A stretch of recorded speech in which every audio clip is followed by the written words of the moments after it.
Thank you, Dave. You have the mic? Can you guys hear me? Yeah. You know, it's a real dream to be here amongst you as I listened to the talks this morning, to hear so much about being in a room full of corporate leaders that actually see people at the top and the most important and actually want to use business to heal them is just extraordinary. Dave kindly mentioned a book that I co-authored with our chief economist at Mars about this heal business to heal the world. So it's very deeply meaningful to us. And because we work for the chief economist in this internal think tank of the corporation, we focus very much on things like metrics. It's all about measurement ultimately, and it's all about practical application. But before I start, I just wanted to share that as I was listening to people like Jerry and others talk so eloquently about people and about healing, I started thinking about finance and its role in the global economy vis-a-vis people. And it's interesting that finance is really critically important. It was created initially for a very important purpose, which was to provide liquidity in the system, and it was there to support at the bottom the global economy, which through business was meant to support the needs and interests of the planet and its people. Well, after 50 years of financial capitalism, which we believe is a very important model, of course, that's generated great wealth for society, but at the same time, it's a very rudimentary mono form of capital that only values finance. And so instead of having finance supporting the economy, supporting mankind, ultimately we have exactly the opposite after 50 years of the full application of the Friedman Chicago School of Business model.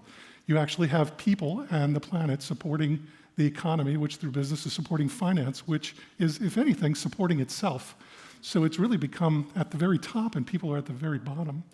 And so when we think about healing, one of the things I think about is freeing the captives, really breaking people out of bondage, and that goes for the planet as well. And what we're doing here is trying to figure out through a very rigorous business model innovation approach, how to practically apply a model that actually puts finance back where it belongs and people back where it belongs. And we call it the economics of mutuality, in part because mutuality is one of the core principles that Mars operates under, but it's not mutuality as defined as greater sharing or redistribution of wealth or anything like that. It's really more defined as reciprocity, creating reciprocally beneficial relationships among stakeholders throughout a value chain. And in fact, in 1947, Forrest Mars Sr., who was sort of the genius of the company, ran it for 60 years as the sole owner and also as the CEO. He wrote a letter that really codified these principles, and it was very interesting because he talked about the purpose of the company being about this, creating this mutuality of benefits, and he listed all of the different stakeholders in order of priority for him at that time. And this is really stuck in the company, but what I found fascinating as I go back and I look at that, what we call the 1947 letter, is that he's even got competitors on there, and at the very bottom is "and the shareholders." So, you would typically find in companies today, shareholders at the top, maybe the only stakeholder that's mentioned, or at best, it would certainly not be at the bottom. So the economics of mutuality, and what is it? How do we get started? I don't think this is going to advance. Can someone advance the slide for me? Sorry, my clicker isn't working. Oh, there we go, we got it. So when I joined Mars about 13 years ago, about 18 months before the global financial crisis, one of the three Mars family shareholders asked this question as a shareholder of the CEO of the company. And it was just a fascinating thing to encounter joining this multinational food and beverage company, that one of the shareholders would ask what the right level of profit should be for the company, because usually this is about how much you can possibly squeeze out of everybody else. Well, what this particular Mars family member was asking was actually something very different.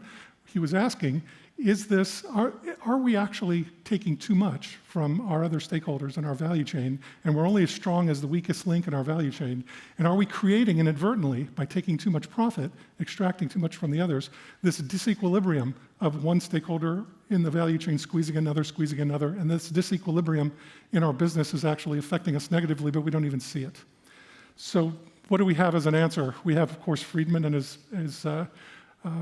maximizing shareholder returns as the only guide, and yet we have an entirely new context in which we're living today.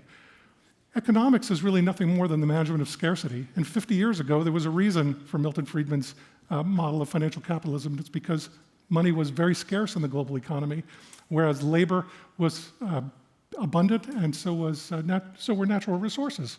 Well, after 50 years, we have a very, very opposite sort of context now in terms of the nature of scarcity, and yet we cling to the same model.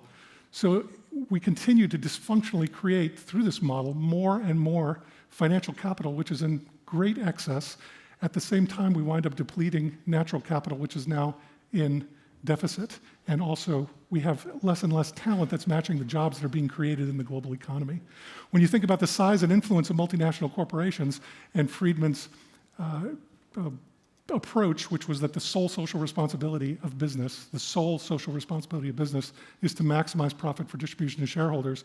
And you think that out of the 100 top economies today, the 100 largest economies, only 31 of them are nation states, 69 of them are multinational corporations. How can we not have a greater responsibility? I know I don't have to preach to the choir here, that you all know this, which is why you're here. We have this rising middle class of 4.5 billion people, which creates not only an opportunity for business, but also a duty to think far beyond that sole social responsibility of the Friedman approach. And then we have this new form of economy. Economies tend to evolve. When they evolve, there's new rules of the game. So we have a brand new context. We have a knowledge economy where non-financial forms of value, which are in deficit, are actually going up in value, vis-a-vis financial capital, which is in surplus, which is going down in value. And again, our model continues to generate more and more dysfunction as we move forward. Now, I'm just going to throw out this provocation. The purpose of business is really not to make profit. And I think this is important to understand as we start to talk about this model. The purpose of business is to produce profitable solutions to the problems of people and planet. It's not about profiting by creating problems for people on the planet. We've taken a look as a team, as a unit inside Mars, at many, many purpose statements, and we've yet to find one. Well, maybe there's one sovereign wealth fund of a particularly wealthy country that I won't mention that actually has maximizing profit for shareholders as their purpose. But I haven't found any other ones. The model is about maximizing profit, not the purpose of the company. So the economics of mutuality is our approach to, through a business model innovation, to actually transform aspects of the company to behave much more responsibly, but to do so in a way that's profitable enough to be scalable, because that's what's going to be transformational. We break this down into 4 pillars: purpose as strategy, ecosystem mapping and orchestration, non-financial performance metrics, and then this concept of a mutual P&L, single bottom line P&L. I'm going to just spend a couple of minutes very, very briefly summarizing this, and then I'll try in the remaining time I have left, which is not going to be much, to just give you some taste of how we've put this into real business practice and what the results have been. So purpose as strategy. When we start with purpose, we actually have to really create a different mindset for corporate leaders, because corporations tend to think of themselves at the center of their universe, of their business ecosystem, and profit is at the center of the center. In actual fact, it's almost like we need a Copernican revolution in business thinking about purpose, where instead of the Earth being thought to be at the center of the universe, it's actually the sun. Similarly, in business, we have to convince our business managers that we work with that actually the firm is just another stakeholder, and that we're all brought together not by transactional relationships that are on a straight line like they would be spokes on a wheel, but rather the firm and its stakeholders are actually tied together by a shared sense of purpose. And so all of those stakeholders in that ecosystem contribute to that shared sense of purpose in some way. And when you start thinking this way, it suddenly causes you to change your focus from how much can I extract from the others and keep for myself to who are the others? Who are the key stakeholders in my value chain? Who are the most important? What do they bring in terms of this achieving this shared purpose? And what, more importantly, are they missing? What are their pain points? Which gets back to this healing of pain points and ecosystem orchestration. The other thing I wanted to just say about purpose before we move any further is that most companies, and this is fine, their purpose statements are not necessarily actionable at a business unit level. They're a description of what it is that they're doing, or they're more likely a value statement about what they would like to stand for.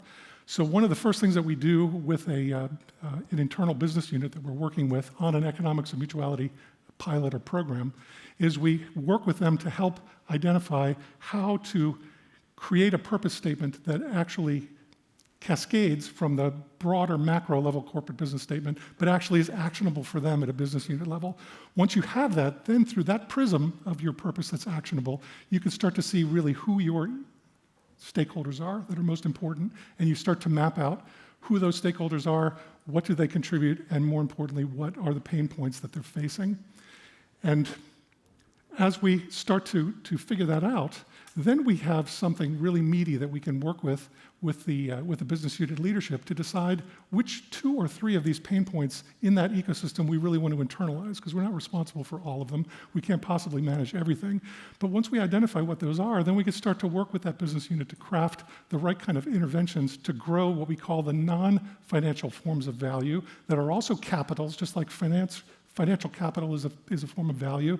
Human capital, social capital, natural capital, these are also forms of value that businesses create and destroy, but if they don't have the proper metrics to utilize them, to mobilize them, then they'll basically be leaving a significant amount of value on the table.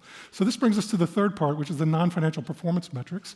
And as I mentioned, human, social, and natural capital really was the beginning and the most important aspect of what we started to do almost 13 years ago now. The company actually let us work for 5 years just trying to figure out if we could crack measurement in terms of human, social, and natural capital with the same robustness and simplicity and uniformity that businesses actually measure financial capital. Once we were able to do that, we discovered actually that there was a correlation between non-financial forms of value and growing them intentionally and actually releasing financial value. And this was critically important because we realized that if these are correlated with one another, maybe there's even a causal effect between non-financial forms of value and releasing financial value, then actually you don't need to trade off like you would in a CSR type of program, doing some good for people and planet, but always at a cost to profit and being very limited in terms of what you could scale. So that was how we started. And in business, you only manage what you measure. So having these simple, stable, and actionable metrics and knowing that they were correlated with financial value really gave us a lot to hope for. Mutual profit is something I'm just going to spend a moment on because we're just experimenting with this. But what we're doing there is we're creating a single bottom line mutual P&L that actually brings, through the hypothetical cost of replacement of non-financial forms of value, another line in your P&L to compare with your financial profit in any business activity, so you can start to understand what your real impact is across non-financial forms of value, whether you're creating more than you're destroying. And that actually opens up discussions through that layer of transparency that you wouldn't normally have in a P&L that actually start to lead to different behaviors of managers and make them more aligned with being able to deliver what the stated purpose of the company is. So we've tested this in very varied, extreme business conditions in really some of the most poor areas of the world, slums called Kibera and Kwangwera around Nairobi, Kenya, which are actually the largest slums in all of Africa, also some slum areas in Manila in the Philippines, and also in very rich countries with the most premium of the Mars brands, where it costs 80 euros to buy a bag of Royal Canin pet food, for example, because it has such a high nutrition value. So that's in the most mature markets with the most premium brands, and we're finding very similar results, which are really just astoundingly good. We currently have more than 20 of these economics of mutuality programs or initiatives or pilots, whatever you want to call them, present at different stages of development. So what we're trying to do now is develop enough case study evidence that this really is a superior form of value creation so that it can challenge the core model of the company. And we're moving into an open collaborative platform in January based in Geneva, Switzerland, our whole unit, with the blessing and with the support and financing and even some governance from Mars, because we realize that this is actually a non-rival good for the company. It's going to appreciate much more by other companies actually joining us on this journey, sharing the learnings, opening up their ecosystems to see how these non-financial forms of value used as new types of KPIs, key performance indicators, to not just measure impact, but actually drive business performance. What will come of that, moving across different sectors of the economy. So this is kind of where we're headed. And I'll just give you, because I know I'm just about out of time, I'll just give you just a quick minute on how one of these programs works. When we first started in the slums of Kenya, we were given that area because the general manager in that region, who was told basically to work with us and allow us to test a route-to-market business for chewing gum, where Mars had a Wrigley factory, the only one in Africa, looked at us and said, this is very inspiring what you're doing, but I have really tough performance targets I have to meet, so I don't want you working anywhere where I'm working because you could break what it is that I'm doing. So we said, well, where can we work? And they gave us areas that master distribution, profit maximization approaches just won't work because there's no social capital. The company has no standing with people that live in these communities, and master distributors that have transactional relationships with you are not going to go in higher risk areas where the profit margins are lower. What we were able to do in a nutshell, again, because I know I'm a little over time now, is we were able to orchestrate an ecosystem of citizen sector organizations that our company's managers were not used to working with. So there was a lot of learning that had to take place. There was a lot of trial and error. There was a lot of flexing new muscles, and when you do that, it hurts. So it was a painful experience for a number of years. But we kicked this program off in Nairobi with micro distributors that were recruited by an NGO that had a pain point, that it had no jobs that it could bring to the people that it was in those communities actually to bring. We had a pain point, which was we had no access to people living in these communities because they didn't trust a big Western multinational. We found a micro lender that actually could not work out a model to effectively give microloans to micro distributors, so they had enough to buy a bicycle with a basket to pedal out to a stock point and pick up chewing gum to bring it back in, because these people had no collateral. So we were able to use just the mere fact that Mars, this multinational corporation, was sponsoring this program, was in those communities and certifying these people as their micro-distributors as a proxy for collateral. Suddenly, we started to orchestrate the solution, the resolution of different pain points across this ecosystem of setting up a new type of business. And what we found was just tremendous, and I'll just leave you on this point, which was we found that we were actually outperforming the neighboring business, selling the same products, but with very traditional approaches, with all the advantages of master distribution, of higher brand recognition, of more disposable income among wealthier consumers. We were outperforming them in these slum areas by a factor of 2.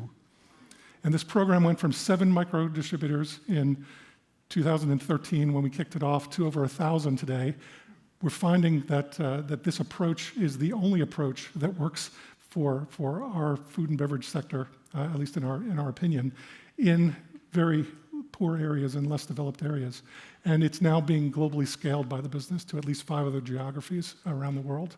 But again, it's not just about a fancy way or a clever way for businesses to make more profit. It's really about creating the conditions through growing intentionally non-financial forms of value that ultimately create conditions that are more conducive for entrepreneurialism to flourish.